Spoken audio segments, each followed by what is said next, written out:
MMC zone clear. MMC zone CC member Ramdev మధ్య హింసా మార్గాన్ని వీడారు. ఈ విషయాన్ని చెప్పడానికి మేము ఇక్కడికి వచ్చాం. రామ్‌దేవ్‌పై 1,05,00,000 రివార్డ్ ఉన్నది.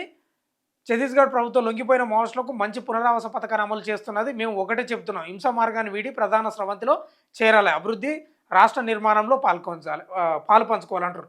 హింసా మార్గాన్ని వీడతారండి. మీరు ప్రజా పాలన లేకపోతే రాజ్యాంగబద్ధంగా పాలన చేస్తే బాగుంటుంది. పెట్టుబడిదారీ వ్యవస్థకు తొత్తులుగా మారి అడవినంత వాళ్ళకి అప్పచెప్తేనే ఇట్లా హింసా మార్గాన్ని వీడరు వాళ్ళు. ఈ హింసా మార్గం ఎందుకు? ఇప్పుడు హిడ్మా ఉన్నాడు. హిడ్మా ఏం సంపాదించుకున్నాడండి? వాళ్ళ తల్లికి బట్టలే లేవు సరిగా కట్టుకోవడానికి. లేవు. ఏముంది గుడిసె ఉట్టగా కట్టెలు పెట్టి ఒక ఇల్లు కట్టుకున్నారు తప్ప ఏం సంపాదించుకొని పోయిండు? హింసా మార్గాన్ని వీడతారు. కానీ మీరు కూడా పెట్టుబడిదారీ వ్యవస్థ అనేది ఉంది చూడు, దాన్ని మైండ్లో నుంచి తీసి ప్రజల దగ్గరకు పాలన చేస్తే బాగుంటుంది.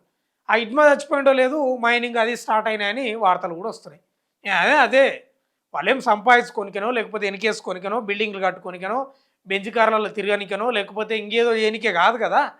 అడవిని కాపాడడానికి, ప్రకృతి సంపదను కాపాడడానికి వాళ్ళు పోయిండ్రు. ఆ మార్గాన్ని మీరు వాళ్ళు వీడాలంటే మీరు నిజంగా రాజ్యాంగబద్ధంగా పాలన చేస్తే వాళ్ళు వీడతారు.